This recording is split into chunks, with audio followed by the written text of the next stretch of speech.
Good evening, everybody. Let's start off with our motivation.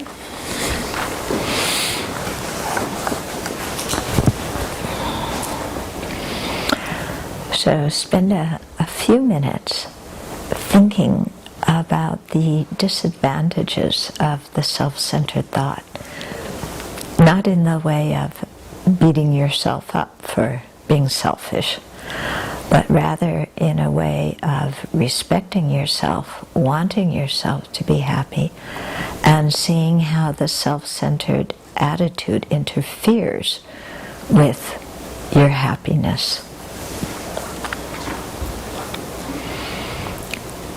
So make a few examples from your own life about how this has worked.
And seeing the defects of self-centeredness, then make a determination to recognize it when it arises, and then to do your best not to follow it.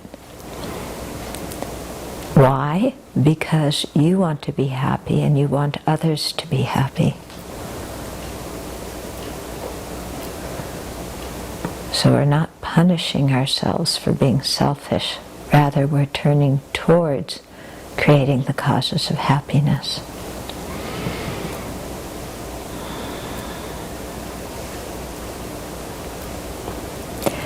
And then contemplate the qualities of a fully enlightened being and how those qualities depend on the mind that cherishes others and that wants to work for the benefit of others. And so all the happiness that we seek comes from cherishing others, and attaining our spiritual goals does as well.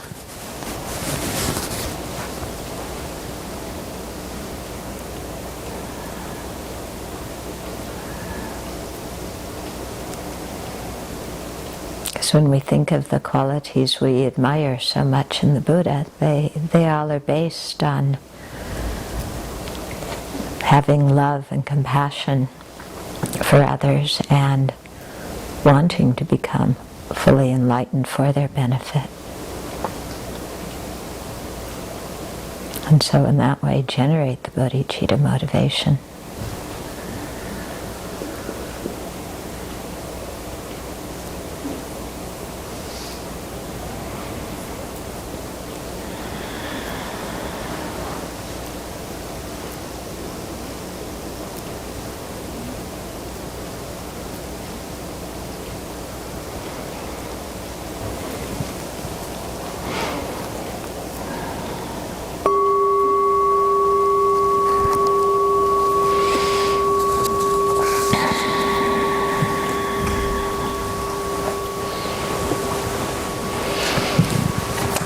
This point is quite important, that we should not criticize ourselves for being self-centered, but rather really with our own wisdom see that our self-centeredness prevents us from having the happiness we want and instead creates the causes of misery. Can you think of like one situation in the last week in which your self-centeredness made you miserable? Somebody want to give an example? Oh, nobody here is self-centered. Oh, I feel very privileged. Sitting in a group with nobody. Yeah. So it's an insight about a pattern I have. Okay. Not an event that happened, which had to do with thinking about going home and my relationship with my mother and my mother-in-law, and this refrain, I have to do this all alone. Okay. So your mother and your mother-in-law are depending on you for care. And so your mind, when you think of it, thinks, I have to do this all alone. And so how does that interfere with your happiness? Well,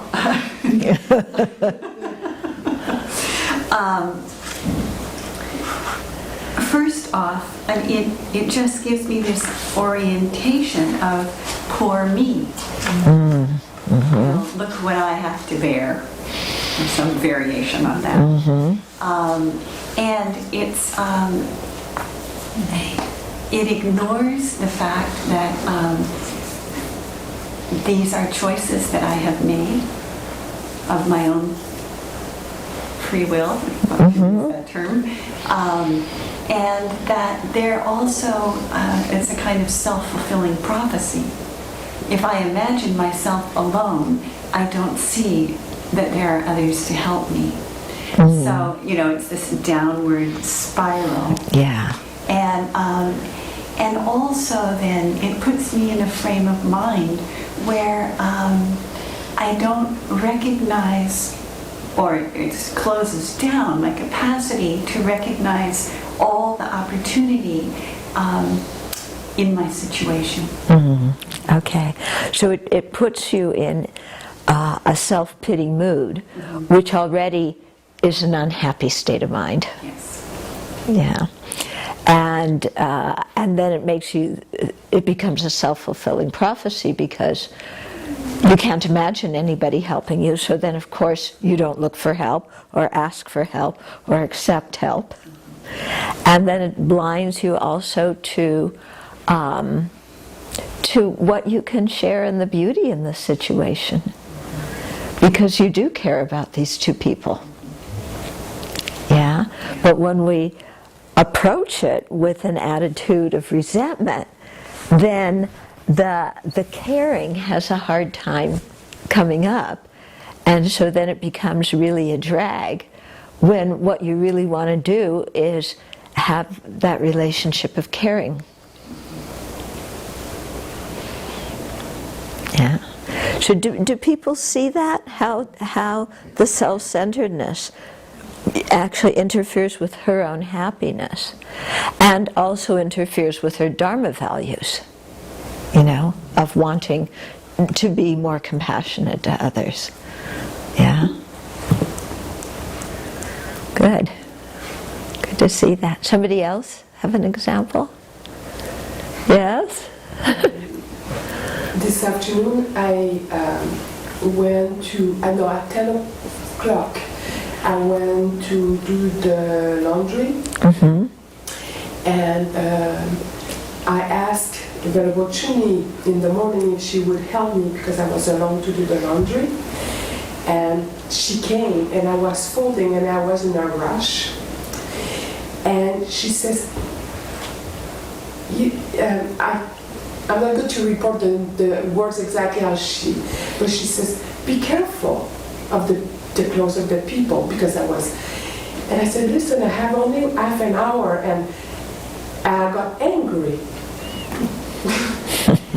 And a few days before we talked about caring, because I bring food to them, 3 times a week and all of that, and how in my heart I serve. And when she said that, I got angry, and then I left. I took my stuff, I left, and I thought about when you talk about, if somebody says that I have a nose in my face, I do have a nose in my face, yes. And if this is something is not true, like, so I was able to separate what belonged to me and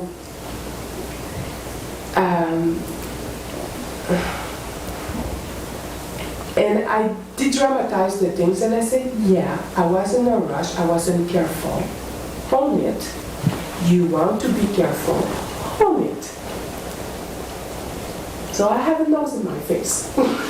Right. Okay. And after that, I was able to talk to her about Shumi and Yeah. Okay. So you were folding the laundry. You were in a hurry, and somebody else came in and said, "Be careful, because you're with other people's clothes." And you reacted with, "Well, who are you to tell me how to fold the laundry?" You got angry. I even said, I'm of one that fold the laundry very well here. Oh yeah, I'm the best folder of the laundry in the Abbey. Who are you telling me to slow down and be more careful about how I fold the laundry? Don't you know? And then, so that was the self-centered mind that made you flare up in that moment. But the nice thing was you were able to catch it and realize that what she said was true. Yeah, and so, like, you know, it is. You have a nose on your face and somebody's saying you have a nose on your face, so why get mad? And so then you were able to go back and resolve the situation. I even remember a piece that I folded and I wasn't happy with it. So I said, see, you saw it yourself. So be honest. Yeah. So we can see all sorts of situations like this in our life, can't we? You know, where just the way the self-centered thought looks at the situation automatically makes our mind unhappy. And that unhappiness is the breeding ground for resentment, for self-pity, for anger, you know, which make us more unhappy, and then which make other people unhappy because instead of being relaxed and friendly to them, we're like, you know.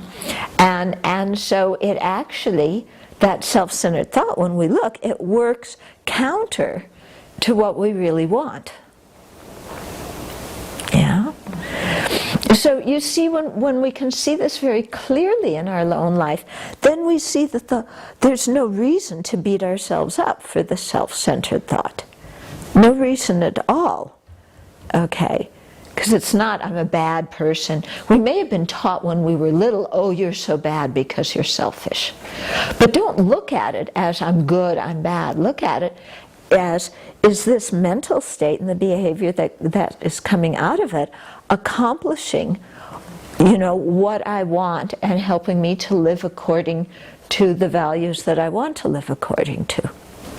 You know, phrase it like that to yourself. And then you can see, oh, it's not helping me. Yeah? And then that gives us a lot more courage or inner strength to, you know, when the self-centered thought is saying, hey, hey, hey, hey, here I am, to say, oh, that's nice, sit down and shut up. You know? Not in a mean way, but, you know, self-centered thought, I'm really not going to listen to you. Okay? So that's a very good way to do it. You know, where we get hung up is sometimes we don't see that the self-centered thought makes us miserable, and instead we think it's the thing that's going to protect us and make us happy. So we get things completely, you know, upside down. Yeah, and in that way wind up doing things that only cause ourselves and others suffering. Yeah, even though what we want is happiness. Mm-hmm. So we can, you know, make many examples of this in our life. Yeah. Yeah. And it's so interesting to notice just how the self-centered thought, I mean, not even of course it motivates actions that create problems for us, because, when we're angry or mean or nasty to somebody, that's motivated by self-centeredness in there. Yeah. So let alone just the actions we do, just the mental state that the self-centeredness puts us in. Just that mental state is uncomfortable. Yeah. Because the self-centeredness, it makes us very touchy. Whatever somebody says, whatever they do, however they look at us, it is full of meaning and negative meaning. Yeah. Yeah, because we were talking in our group this afternoon about, many people have the habit of, criticizing and judging other people, so this is the habit of, look at how nasty they are and this and that and the other thing. But you can see that as soon as we start judging other people that way, that's how they appear to us. Yeah, even though very often they're trying to help us. Yeah. I look at it and it's amazing the number of times that I get irritated and upset at somebody who's just trying to help me. And it's like, why am I doing this? They're trying to help me. Why am I, getting irritated? And yeah.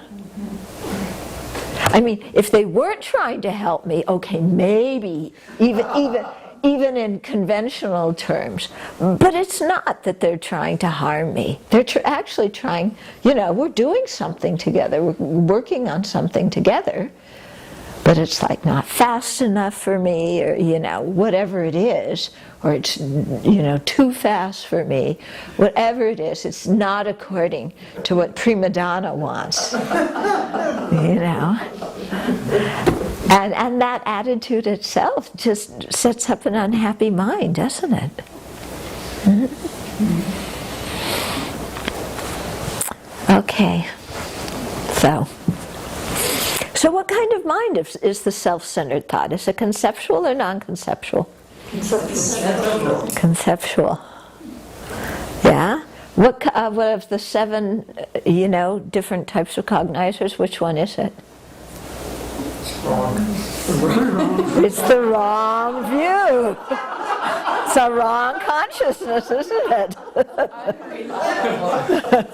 There's only one or two. Yeah. Yeah, it's a wrong consciousness, isn't it? Yeah. But it's amazing how much, when a wrong consciousness comes in our mind, we think it's the right consciousness. Yeah. And yet we think we're very intelligent people.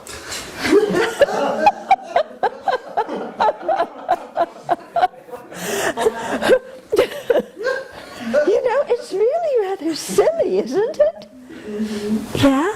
And then if somebody comes along and says, you have a wrong consciousness, we say, what are you talking about? I have a right consciousness.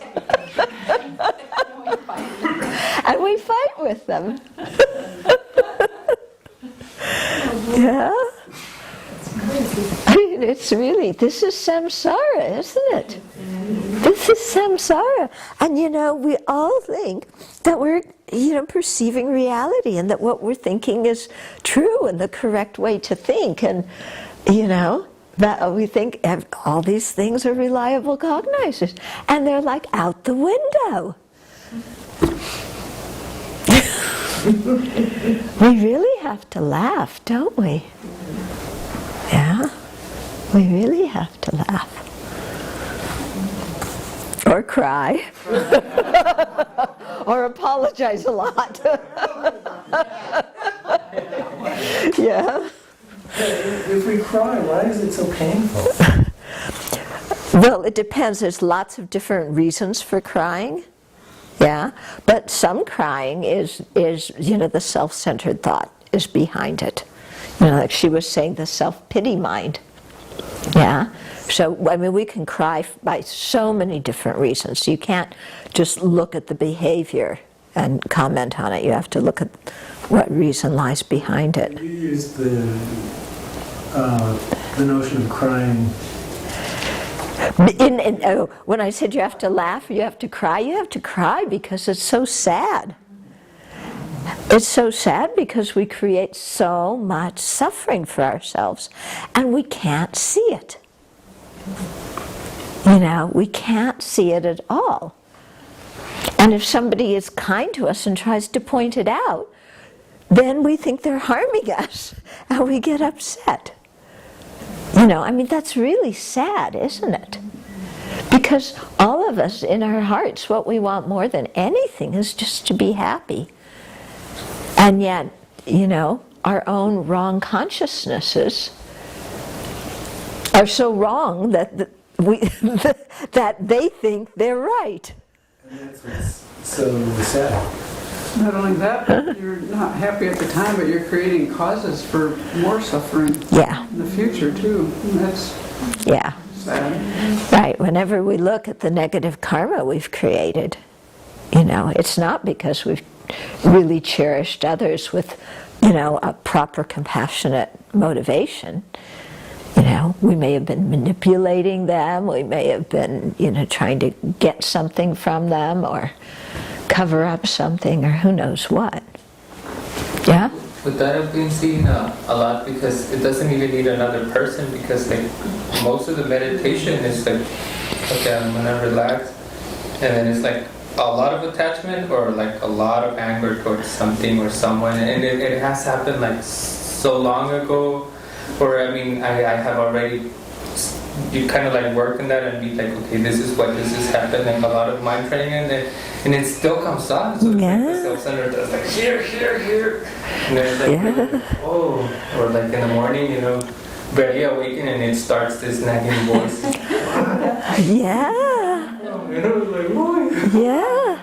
Yeah. So you can see that, you know, so much of our distraction and our meditation is coming from the self-centeredness.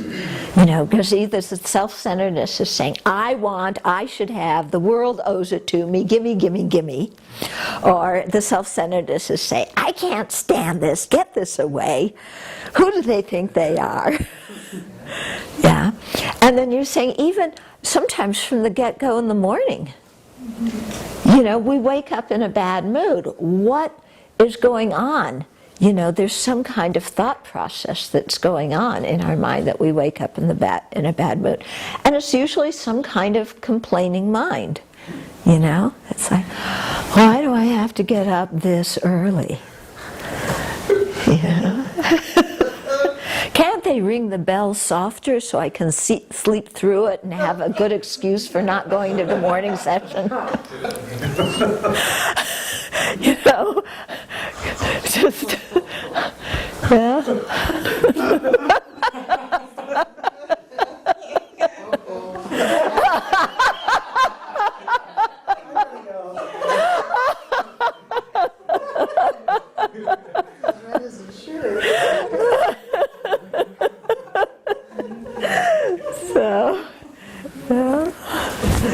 Okay, so let's come back here to subsequent cognizers. Okay, so we finished with inference last week, so we're going on now to subsequent cognizers. Okay, so a subsequent cognizer, a knower which realizes that which has already been realized, is the definition of a subsequent cognizer. Okay, so it's mind that realizes something that has already been realized. Yeah. So, there's the first moment, you know, of realizing something, and that's, you know, the prime cognizer, or the reliable cognizer, according to this system, the Sautantrikas. And then the next moment, the second moment, is the subsequent cognizer. Okay? So when subsequent cognizers are divided, there's two, direct and conceptual. Okay? That makes sense. And then there's 4 direct subsequent cognizers. So sense, mental, apperceptive, and yogic.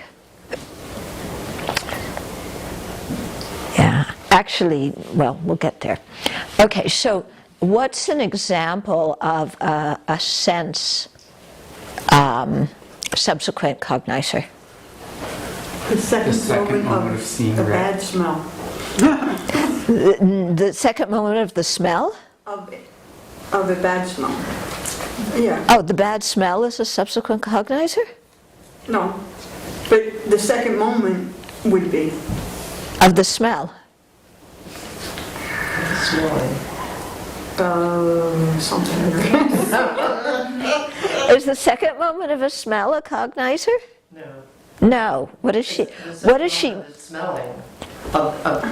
So what's she meaning to say? That we know what she was meaning to say. Can somebody put it into words?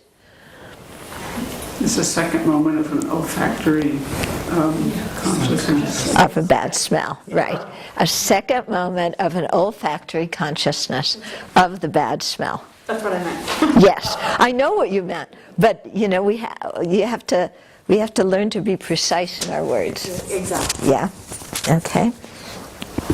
So then, what's an example of a mental subsequent cognizer?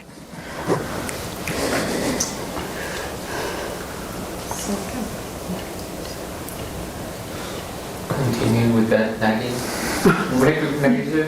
Yeah, that's conceptual. Continue with that. Oh, but no, but this is talking about a direct perceiver. Oh, the different one. Direct perceiver. So the Second moment of mental consciousness knowing an object. recognizing enough. Yeah, well, the first moment is an inattentive awareness in ordinary beings. Okay, so your subsequent mental one, what they say is, for example, a mental direct perceiver in the continuum of an arya which apprehends form. Okay, so you're not going to find subsequent cognizers of the mental direct perceiver in ordinary beings, because ordinary beings, you know, mental perceivers like that are inattentive. Okay, but for Aryas, the first moment of the mental perceiver of a sense apprehending form is a prime cognizer, or a valid, you know, a reliable cognizer, and so the second moment is a subsequent cognizer. So you would say Okay. it's the second moment of a mental direct Perceiver apprehending form. form. In the continuum of an arya, not in the continuum of an ordinary being. Why not in the continuum of an ordinary being? Because they don't have the second moment. They don't have a reliable cognizer. Yeah, they don't have a reliable cognizer to start out with. It's, you know, their mental direct perceivers are inattentive. Okay, but what's very interesting is the second moment of, let's say, clairvoyance in an ordinary being is a direct, is a mental direct subsequent cognizer. Yeah, so the second moment of clairvoyance. If an ordinary being has clairvoyance and can see something, you know, in the past or the future, somewhere else, then the second moment of that is a mental direct subsequent cognizer. Okay. Then apperception, an apperceptive direct subsequent cognizer. What's an example of that? Apperceptive direct subsequent cognitive. Yeah, because apperception is direct. Right. Yeah. So what's the second moment of a? It's the second moment of an apperceptive consciousness perceiving a mind, perceiving the color red. But what moment of mind? Second moment. Yeah, second moment of the mind that's perceiving red. The apperception that accompanies the second moment of a sense consciousness, of an eye consciousness perceiving red. So you couldn't have a second moment of apperception? Yeah, you can have the second moment, yeah. But the thing is, you call it the second moment of the apperception because it's the second moment of the eye consciousness. Okay? And then a yogic direct, subsequent cognizer. There's a little bit of debate about that because, what does it say here? Okay, there is some debate. Some texts say no, that all yogic direct perceivers have to be prime cognizers. Yeah, but other people say no, Aryas can have subsequent cognizers. Okay, so if it's an omniscient mind, it's necessarily a prime cognizer. So in other words, a Buddha doesn't have subsequent cognizers because a Buddha perceives everything directly and freshly, not depending on the first moment. Okay? So some texts I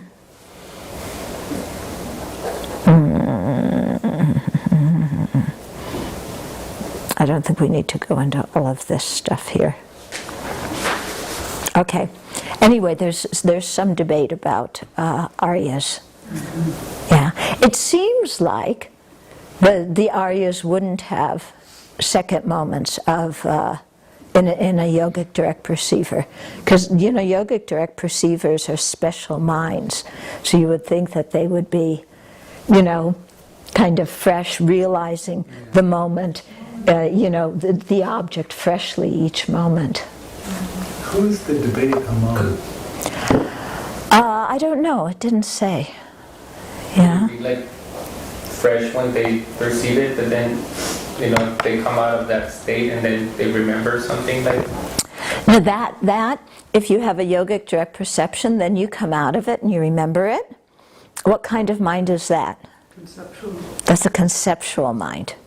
Okay, so here we're talking about direct perceivers. Okay, now it's going into conceptual minds. There are two conceptual subsequent cognizers.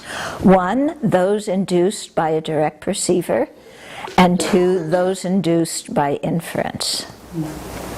Okay, an illustration of a conceptual subsequent cognizer induced by a direct perceiver is, can you make an example? Would it be just what Isaac was talking about? Let's not talk about, it could very much be that. It could be from a yogic direct perceiver, right? Here it says a consciousness ascertaining blue which is produced subsequent to a direct perceiver apprehending blue. Okay, so I look at the blue of your shirt and then I'm in India and I'm trying to find more blue cloth to, Ruby and I were in this position looking for blue cloth, and okay, what's the color? What's the color blue? What does that look like? So that's a conceptual consciousness, okay, and it's induced by a direct perceiver, okay, but it's a subsequent cognizer. Yeah, because when we look at your shirt, that's the prime one, and then the subsequent one is when we're trying to remember it afterwards. The specific blue. Yeah. I wanted to ask about the example Venerable Sotram gave about the bad smell. Yeah. But the moment you say it's a bad smell, isn't that already a subsequent conceptual cognition that it's bad? Mm-hmm. So the direct perception of it would be just the smell. You're cognizing just the smell. You know it's a bad smell, but you don't have to be talking to yourself about it. Okay. Yeah. That direct recognition of what the smell is, and then the second moment of that is the subsequent sense cognizer, direct cognizer. So the direct perception can discriminate that it's bad. Yes. Yeah. But non-conceptually? Yeah. I know we talked about this. Yeah. It's very interesting, you know. Look how much difficulty we have in distinguishing direct perception and conception. You know, when you just smell something and you just smell it, you know it's a good smell or a bad smell. Yeah. When you start thinking, I don't like that smell, you know, why doesn't it go away? I got to open a window. Then you're getting into the conceptual thing. But when you just smell it, okay. It's not a bad smell from its own side. It's not from its own side, but it is a bad smell.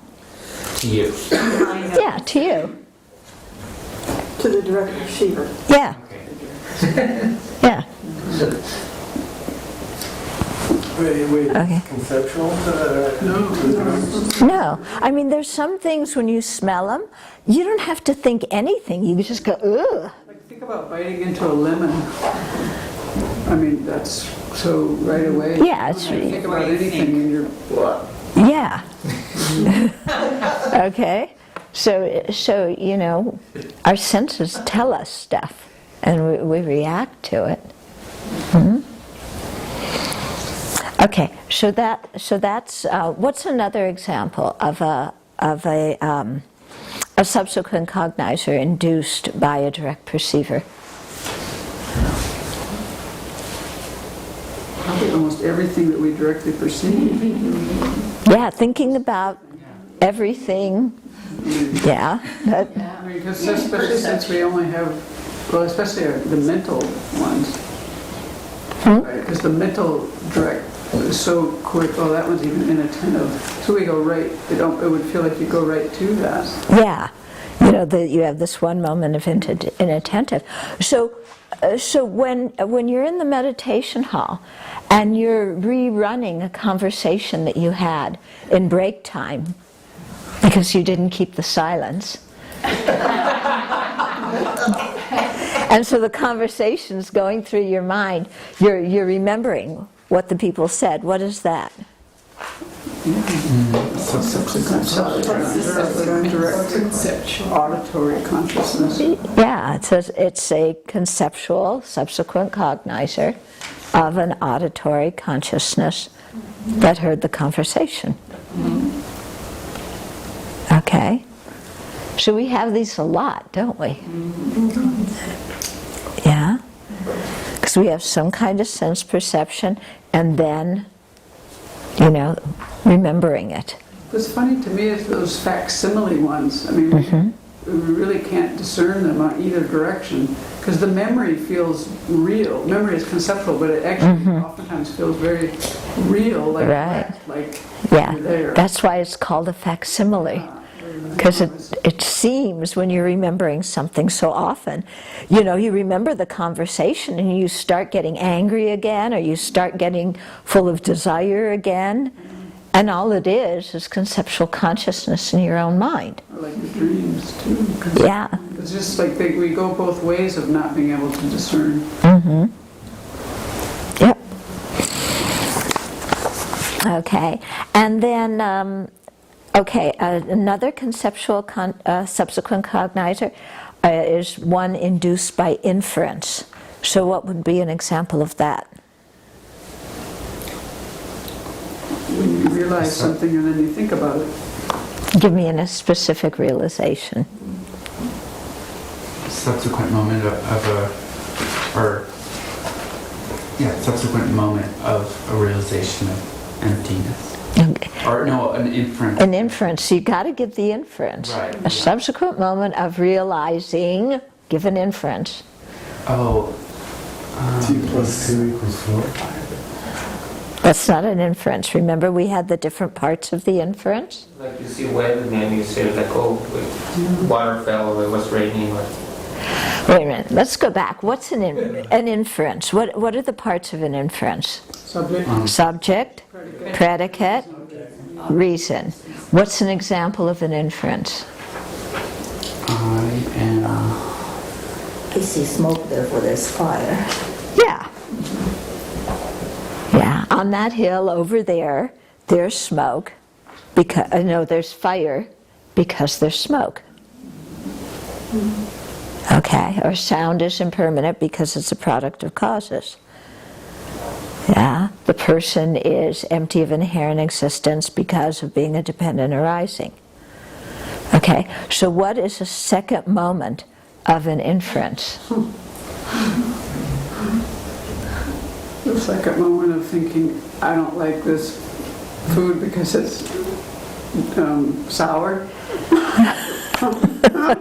Let's give a nice inference, okay? That one I don't know, we use that a lot. Is the smoke and fire one? Yeah. So, someone should go put the fire out, or? No. My goodness. What is the first moment of an inference thinking? There's fire on the hill, because I see smoke. There's fire on the hill over there, there's fire because there's smoke. That's what the first moment of inference is realizing. The subsequent moment of inference, what is it realizing? The same thing. So what is an example of a subsequent cognizer induced by an inference? The second moment of the mind, assuming there's fire where they see smoke. Yeah, realizing that there's fire because there's smoke. Okay, do you get it? So what's the difference between the first and the second moment? Because the first moment, you're understanding that there's fire because of the force of the reason. In the second moment, you're understanding it because of the energy of the first moment. So they say that the first moment, they call it a prime cognizer because it's new and it's realized by the force of the reason. Yeah, the second moment is just, by the second one. Okay? What's another example of a subsequent cognizer induced by an inference? Like a chicken came here because there's foods in the snow, and then the second moment of that mind realizing that would be. Yeah. Yeah. There were chickens, or I saw on the path to my room, there were squirrels here because, because there are squirrel footprints. Yeah. Paw prints. I don't know.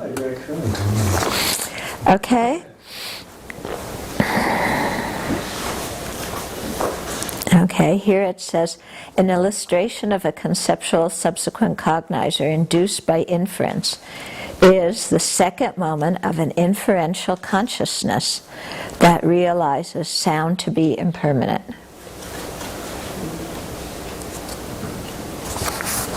Okay, are you getting it? Yeah? Okay, so this is because it says in Dharma Motaras, the correct. The first moment of a direct perceiver or of an inferential cognizer, or an inferential consciousness, are reliable cognizers, but later moments which do not differ in establishment and abiding, and are continuations of them, have forsaken being reliable cognizers. Sameness in establishment and abiding on this occasion is said to refer to sameness of effect. Okay? So the first moment of direct perceiver or of an inferential cognizer are reliable cognizers. Okay? You got that? Okay. And the later moments, which don't differ in establishment and abiding, in other words, in their effect, and are continuations of those first moments, okay, are no longer reliable cognizers. Why they're relying on a reliable first moment. Right. So how did they become? Because like that's the question that he just asked.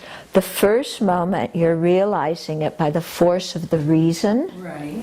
The second moment you're not realizing it by the force of the reason, because you've already realized that. It's just going along with it in the next moment, understanding it in the next moment. So there's nothing special happening. And in this system, you know, they really put a lot of emphasis on the first moment of the cognition.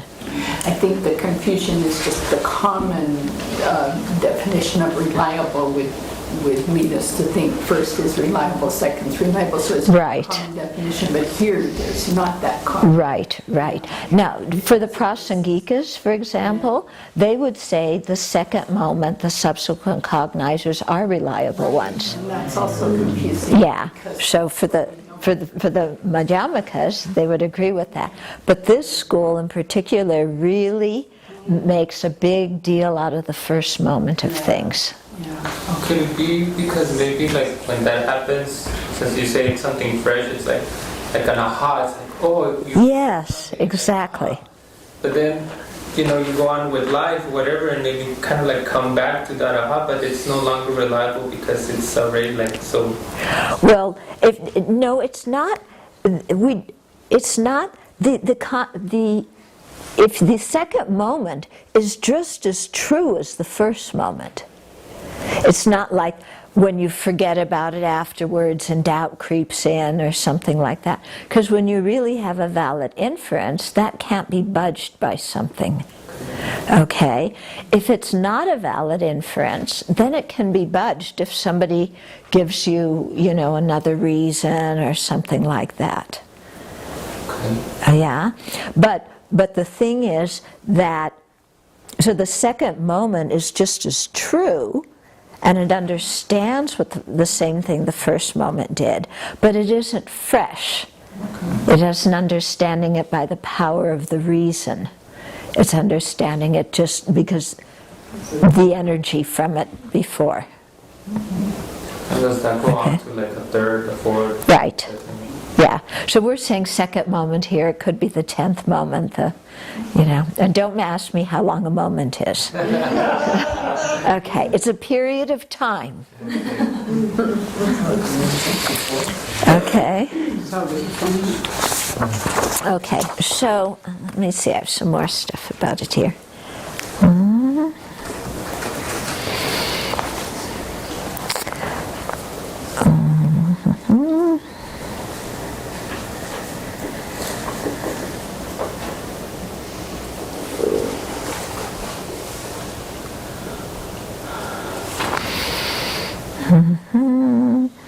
Okay. So a prime cognizer engages in the object by the force of its own power.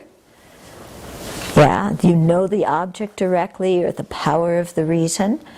And the subsequent cognizer realizes the object by the force of the previous prime cognizer inducing it. Okay.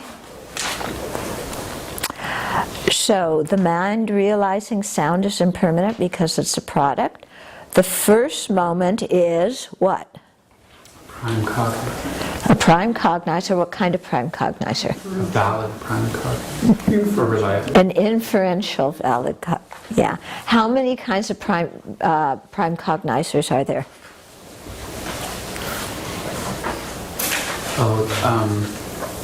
Direct, yogic. Yes, four. Sense, mental, apperception. That's how many direct cognizers there are. How many prime cognizers are there? Oh, there's just one. Direct and inferential. Direct and inferential. So how many are there? Two. Direct and inferential. Okay. If we ask how many direct cognizers are there, then the answer is four. What are they? Sense, mental, apperception, and yogic. Okay. How many types of subsequent cognizers are there? Three. Two. How many? 2. What are they? Direct and Inferential. inferential. One induced by a direct perceiver, direct valid cognizer, and one induced by inference. Okay. Okay. Yeah, okay, good. Okay. So the first moment of a mind realizing sound is impermanent because it's a product, or, the person is empty because of being a dependent arising, that's inferential. The second moment and all the other moments following that, taking this realization to mind, okay, up to the point of attaining serenity with respect to the person being empty, all of these are subsequent cognizers arising from thinking. We have hearing, thinking, meditating. Yeah. So these are subsequent cognizers arising from thinking. Because the first moment was an inference. Okay. And then all the other moments, when you're meditating on, the person is empty because of being a dependent arising, until you develop serenity on that understanding, all of those are subsequent cognizers arising from thinking. Okay. One session or forever? Or all of them. for that whole life? All of them. All of them.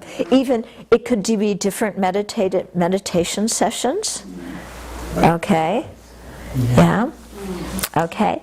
And then those consciousnesses with serenity, which continue to take this understanding to mind until you attain a clear appearance of the emptiness of the person, are subsequent cognizers, which are states arising from meditation.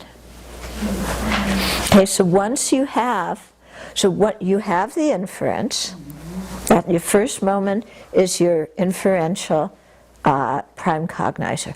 All the other moments until you develop serenity are subsequent cognizers induced by the inference that the person is empty. Because it's a dependent arising. Once you get serenity combined with that inferential realization, that's when you have states arising from meditation. Okay? So when you hear about, the wisdom of hearing, wisdom of thinking, wisdom of meditating, here we're setting some parameters when they start. Okay? So, for example, you go to a Dharma class, and somebody's saying the person is empty because of being a dependent arising. And you hear that and you go, yeah, that sounds okay. Yeah, that makes sense. So that's a correct assumption. Yeah. Then you think about it, you do the thing, the person is a dependent arising. Why is the person a dependent arising? Because the person's dependent on the body, person's dependent on the mind. Then you have to do the thing of, if it's a dependent arising, it's empty. So why is it empty if it's a dependent arising? Because of this and this and this, And then when you have a crystal clear inference that cannot be moved, then you have an inferential prime cognizer that the person is empty because of being a dependent arising. Okay? The second moment, as you continue to meditate on that, all the other times you're meditating on it, until you generate serenity that understands that, and so you're combining that serenity with that inferential realization. All those moments are states arising from thinking, or wisdom arising from thinking. Then when you're able to generate serenity that knows the person is empty, because of being a dependent arising, then that becomes the wisdom arising from meditation. And then, yeah, okay. Oh, so I'm going to ask this. The people who studied paths and grounds. So you have a serenity and an insight combined on emptiness. So what path are you on? Path of preparation. Okay, so at that point you have the wisdom arising from meditation. When you get to path of seeing and you have direct perception of emptiness, then what kind of mind is it? Direct perceiver. What kind of direct perceiver? Reliable direct perceiver. Yeah, of course. What kind? Is it a sense direct perceiver? It's a yogic direct perceiver. Okay? I was going to say that perception and watch you fizzle.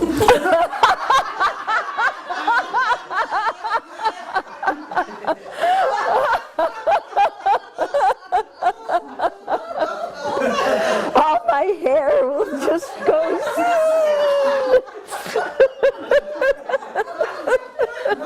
Lights would blow.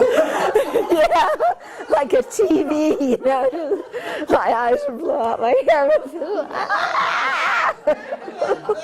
What's funny to me about this is that they don't stress, in the Gelugpa tradition, that they don't stress serenity meditation.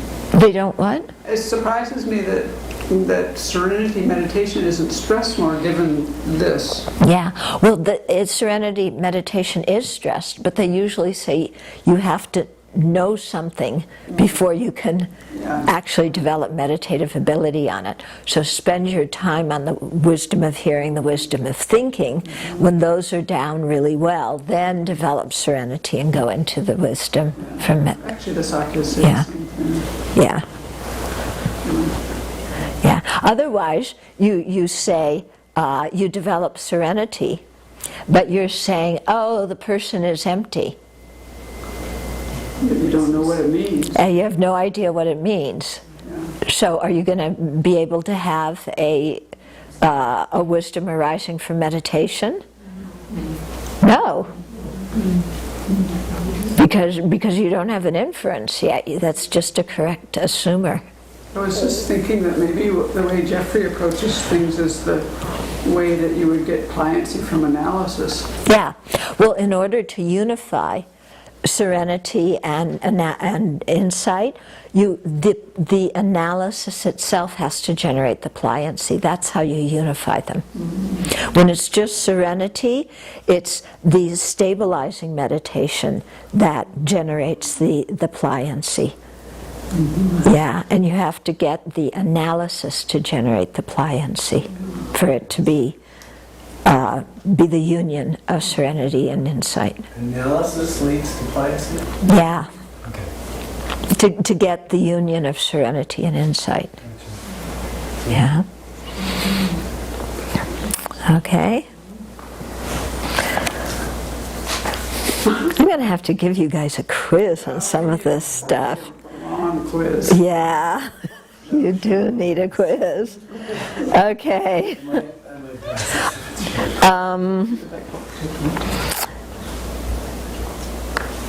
Okay, so the question arose, if you end a meditation session, break, and later come back on the same object, is it the first moment, in instance, or a subsequent cognizer? So some people do say it's a prime cognizer because you're newly generating a continuum of a direct perceiver. But other people are saying it's a subsequent cognizer because you're engaging in an object due to the force of the previous inference that you had. What's your opinion? I like the second.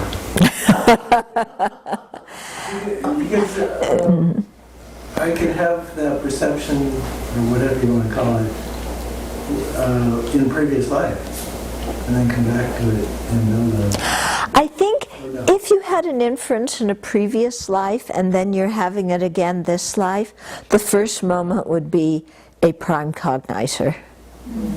Yeah, because it's this life, and you would still have to think about it a bit and, kind of realize it. Yeah. I don't know, both reasons make sense to me. Yeah. But it would seem to me that the impact would be, if you're going to define prime cognizer as they do in the Sautranticus, it seems to me that the first moment would be, when it's really strong. But this is actually a reason why, in many ways, the Prasangika view makes more sense, just to say all of them are reliable, all the moments, first, second, 18th, whatever it is, are reliable. What if the amount of time that you were away was 25 years? I mean, now is it a prime cognizer? Well, if you really have a prime cognizer, I mean, if you forgot it, I guess somebody could really forget it. Yeah, but then it would be like, what kind of person is this that works so hard to get a correct inference of emptiness and then never meditated on it after that?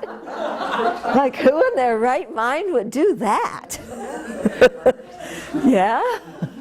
You finally get it, and then you go skiing? Like, yeah?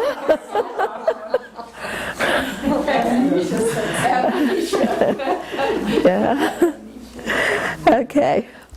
Okay, so I think yeah. So that last point where some say it's all of the rest are subsequent cognizers and others say they aren't, is that some of the people in that system say that? Salatantrika? It doesn't say who it is who has these different views. It could very well be different people in that tradition, or it could be very well be the Tibetans who are looking at the Sautrantika system.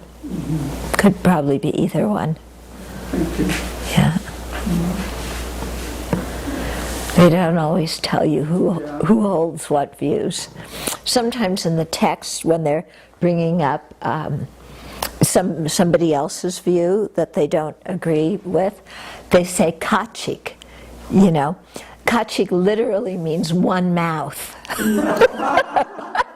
So one mouth says blah, blah, blah, blah, blah. Yeah.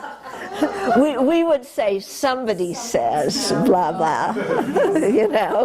They just say one mouth. Kachik. Yeah. So, we can do that at the Abbey when somebody says something and to you, and somebody said, "Oh, who told you that?" Oh, one mouth.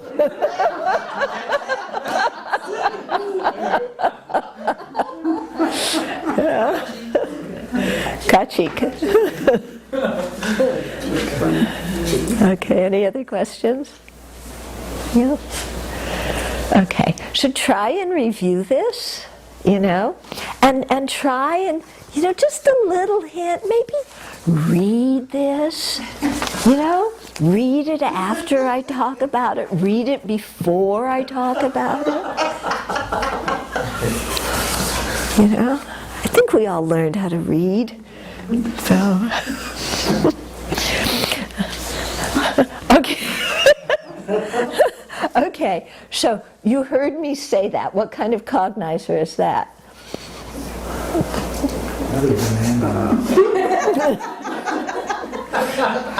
You heard me say read the text. A reliable auditory prime cognizer. Right, I didn't say first moment, second moment, I just said... It's a sense direct perceiver. Okay, it's a sense direct perceiver. The first moment is? Prime.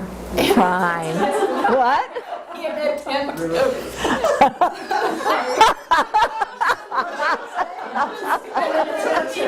Yes. Yeah, so for many people, it was an inattentive consciousness. It was...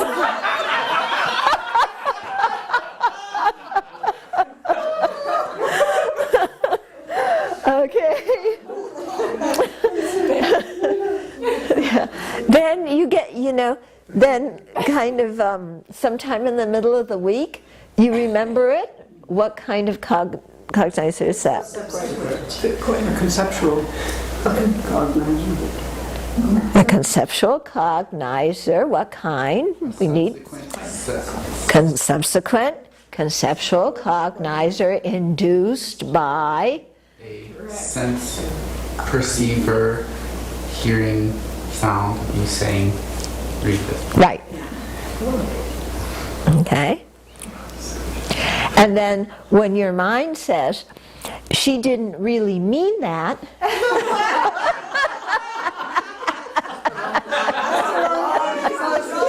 what is that? That's a wrong consciousness.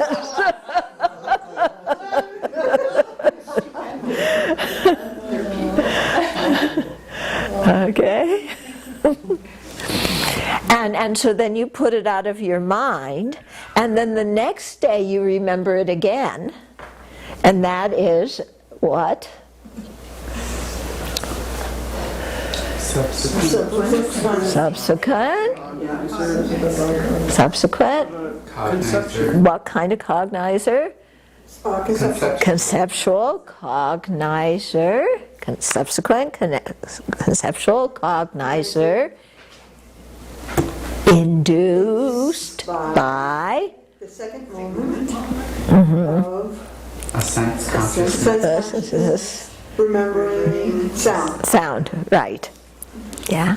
And then again, when you say to yourself again, oh, but yesterday I thought that she didn't really mean it, and I agree with that again today.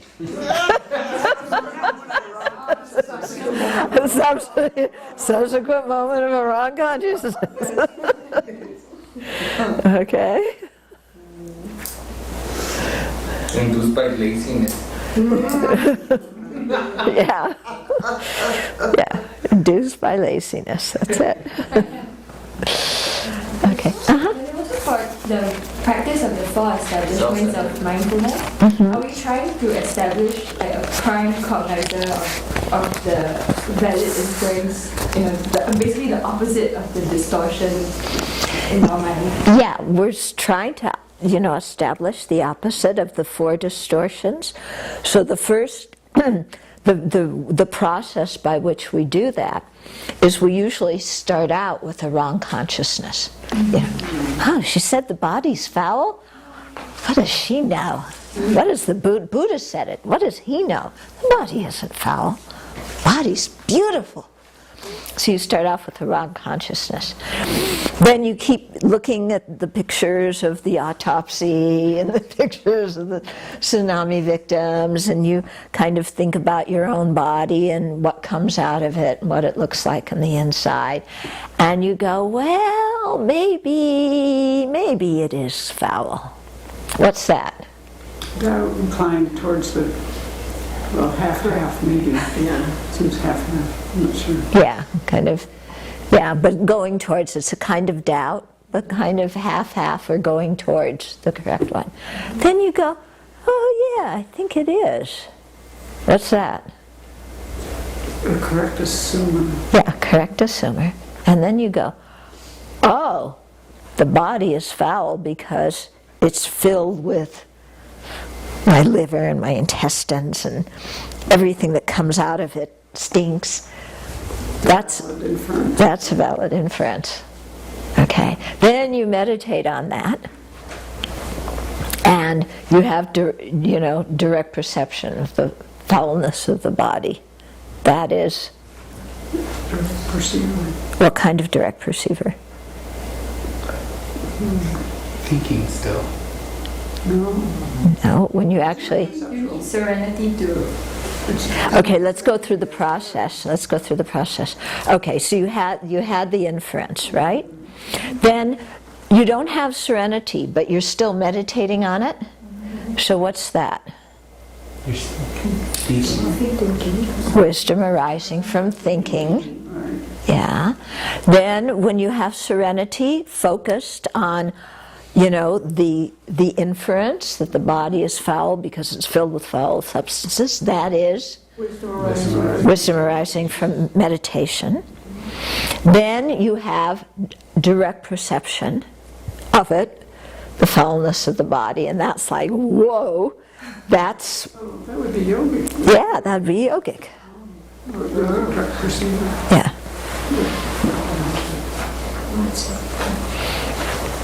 Okay, so you go through this process. Yeah, most of the time we start out with a wrong consciousness and then to start, improving it. And serenity is the ninth mental abiding?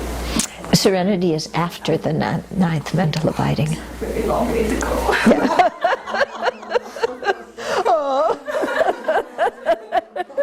Okay, so the thought, poor me, serenity is so long to go. What kind of mind is that? Self-centered, but what kind of cognizer? Wrong consciousness. It's a wrong consciousness, isn't it?